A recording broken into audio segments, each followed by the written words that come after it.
Hello guys, तो कैसे हैं आप लोग। आशा करता हूँ आप सब अच्छे होंगे। In the previous video day 3 part 1 में आपने देखा हम कैसे जामुतावी स्टेशन से कटरा तक पहुंचे। वीडियो लेंथी ना हो जाए इसलिए मैंने वीडियो को 2 पार्ट में डिवाइड किया। तो चलिए अब देखते हैं श्री माता वैष्णो देवी जी के दर्शन के जाते टाइम की कुछ क्लिप्स।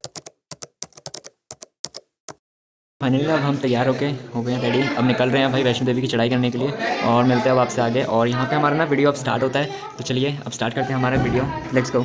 चलिए फटाफट से रेडी होने के बाद हम निकल जाते हैं माता जी के दर्शन करने के लिए। हमारे साथ लगता है इस मंकी को भी जाना था दर्शन करने, पर मजाक से हटके हमें सबसे पहले आईडी कार्ड्स लेने थे जो श्री वैष्णो देवी श्राइन बोर्ड द्वारा जारी किए गए हैं। तो वही कार्ड्स को लेने हम निकल जाते हैं सबसे पहले और लग जाते हैं लाइन पे जहाँ पे वो कार्ड्स मिल रहे हैं। ये स्कूल के आईडी कार्ड जैसा दिखने वाला कार्ड हमें मिल जाता है और इसको लेने के बाद हम निकल जाते हैं खाना खाने के लिए, क्योंकि भाई हमें बहुत भूख लग रही थी और दिन से हमने कुछ खाया भी नहीं था। गरम गरम खाना बनाने बढ़िया ताजा खाना। तो काफ़ी देर तक मेन्यू कार्ड में देखने के बाद और ये सोचने के बाद कि हमें क्या ऑर्डर करना चाहिए, हम फाइनली हमारा ऑर्डर कर देते हैं। हाँ, तो खाने के लिए मैंने अपने लिए मंगाया था एक मसाला डोसा और एक आलू का पराठा। बाकी सभी लोगों ने अपने लिए एक एक थाली ऑर्डर करी थी। अरे दीदी, मुझे चैन से खाने तो दो, खाते वक्त भी स्नैप बनाना ज़रूरी है क्या। हंसी तो देखो, सभी को भाई भूख तो बहुत ज़्यादा लगी थी क्योंकि सब स्टेशन से आने के बाद कुछ खाए नहीं थे। पेट तो मेरा भर चुका था पर मेरा मन ना फ्राइज़ खाने का कर रहा था, तो मैं मंगा लेता हूँ अपने लिए फ्राइज़। और इनको देखो मेरे प्लेट से कैसे चुरा के खा रहे हैं। तो चलिए पेट पूजा करने के बाद हम निकल जाते हैं माता जी के दर्शन के लिए। माँ के दर्शन के लिए जा रहे हैं और सर पे ये चुनरी ना हो जिस पे लिखा हो जय माता दी बोलिए, ये तो हो ही नहीं सकता। तो यहाँ से माँ की चूनर और बांस के लट लेने के बाद हम निकल जाते हैं वापस अपने रास्ते पर। अब भाई आप पूछेंगे बांस के लट क्यों, तो भाई बांस के लट ज़रूरी है ऊपर चढ़ने के लिए, वो आपको सपोर्ट देते हैं। 15-16 किलोमीटर जब आप चढ़ते हैं तब आपको समझ में आता है बांस के लट क्यों ज़रूरी है।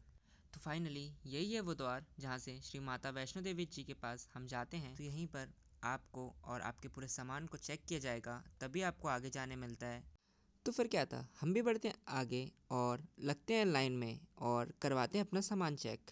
तो अपना सारा सामान चेक कराने के बाद हम बढ़ते हैं आगे। तो बोलिए जय माता दी और चलिए चलते हैं आगे की तरफ।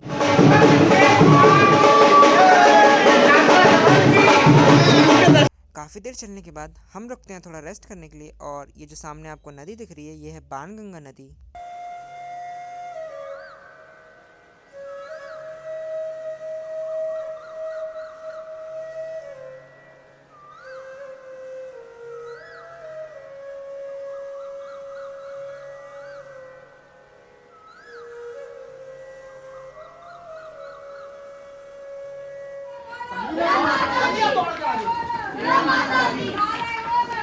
सारे बोलो जय माता दी, यही नारे लगाते हुए हम बढ़ते हैं आगे।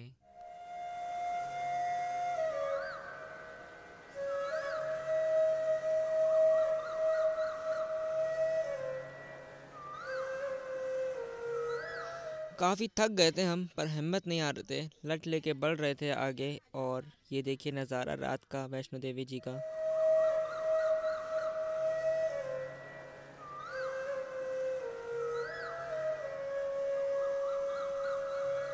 काफ़ी देर चलने के बाद हम पहुंचते हैं भगवती भवन और यहाँ पर रुक के करते हैं थोड़ी देर रेस्ट। उसके बाद माता वैष्णो के पास जाने के लिए कर देते हैं चलना शुरू। यहाँ से पड़ता है भवन का रास्ता यानी पार्वती भवन, जहाँ पे हमें आगे चल के अपना पूरा सामान रखवाना है। तो चलिए बढ़ते हैं अब आगे पार्वती भवन की ओर। यह सराज, यह सवानी और ये हमारी दीदी मुस्कान। ये मुस्कान का नाम याद आता, सॉरी क्या नाम है? दीदी मुस्कान, सोनम सोनम सोनम। और यह है दीपा, जिनका दीप पूरा बच गया है। जहाँ हम आएगी मैया जी से मिल लो। अगली बार वैष्णो देवी आने का क्या सोचा तुम लोग? हमें मना करेंगे। इनकी तो हालत भाई बहुत ही ज़्यादा ख़राब थी इतना चलने के बाद।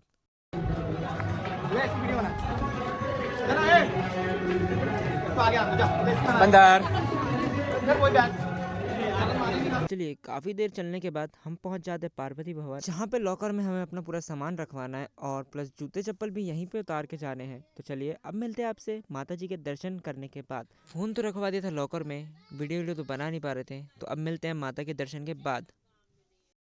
अभी ना माता रानी के दर्शन कर लिए, अब जा रहे हैं काल भैरव जी के दर्शन करने। और जैसे कि भाई सब लोग बोलते हैं माता जी के दर्शन जब तक पूरे नहीं होते जब तक आप काल भैरव के दर्शन ना करें, तो बस उन्हीं के लिए जा रहे हैं। मेरे पीछे वही रास्ता जा रही है काल भैरव के लिए। और चलो अब चलते हैं काल भैरव के दर्शन करते हैं। गाइस अभी भी ना भटक भैरव मंदिर काफ़ी बचा है। ये देखो कितना से चल के थक गई, बहुत थक गई। इसलिए थोड़ा चलना चाहिए, रोज़ रनिंग करनी चाहिए, आपको फिट रहना चाहिए। इनके ऐसे नहीं कि एक बार चले और थक गए। चलो चलते हैं। एक भैरव जी का मंदिर 2 किलोमीटर और था, जिनके दर्शन करने के लिए हम निकल जाते हैं और दर्शन करने के बाद हम निकलते हैं वापस अपने घर के लिए। करीबन 12 से 13 घंटे लगे हमें दर्शन करने और वापस अपने रूम तक आने में। अरे हमारे साथ की एक लड़की तो चल ही नहीं पा रही थी, रोने लगी थी, तो उसके लिए ये बुक करते। और इसमें भाई वो बहुत ही ज़्यादा कार्टून लग रही थी।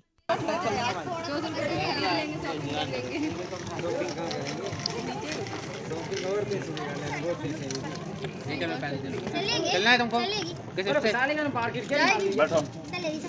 तो करीबन सुबह 5:30-6 बजे हम पहुंच जाते हैं अपने रूम और मिलते हैं आपसे नेक्स्ट वीडियो में, जिसमें हम मार्केट घूमेंगे। तब तक के लिए लाइक करें, सब्सक्राइब करें।